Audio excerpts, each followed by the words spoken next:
قرآن مجید میں ایک مکمل سورت ہے سورت البلد، اس میں اللہ تعالیٰ نے متعدد قسمیں کھا کر ایک بات کہی، لا اقسم بہذا البلد وانت حل بہذا البلد ووالد وما ولد لقد خلقنا الانسان فی کبد۔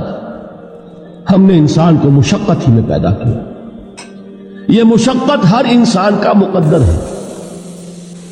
لوگ گھروں کو چھوڑ کر آئے ہوئے ہیں، کہاں کہاں انسان جاتا ہے، یہ اس دنیا میں محنت اور مشقت۔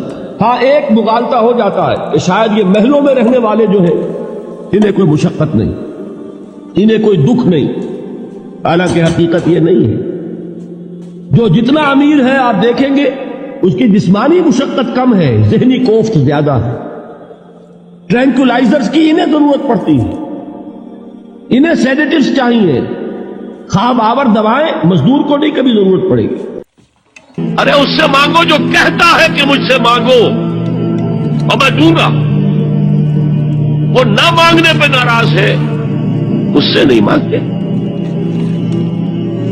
حدیث میں آتا ہے کہ رات کی آخری ساعتوں میں اللہ سمائے دنیا تک نزول فرماتا اور پھر ندا لگتی ہے، هل من سائل فأعطيه، ہے کوئی سوال کرنے والا مانگنے والا کہ میں اسے دوں؟ هل من مستغفر فاغفر له، ہے کوئی گناہوں کی معافی چاہنے والا کہ میں اسے معاف کر دوں؟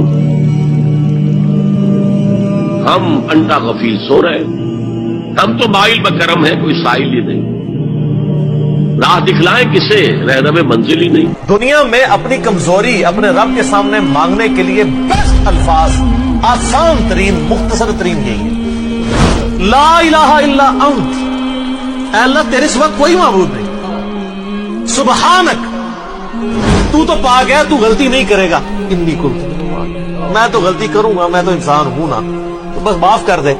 سر یہ چیز ایسی ٹریگر کی ہے اللہ کو کہ ایک شخص نے، جس پہ اللہ کا غصہ ایسا ہے کہ سورہ الصافات میں آیا کہ اگر یونس مچھلی کے پیٹ میں ہمیں ان الفاظ کے ساتھ نہ پکارتا تو اس دن نکلتا جس دن مردے اپنی قبروں سے نکلیں گے۔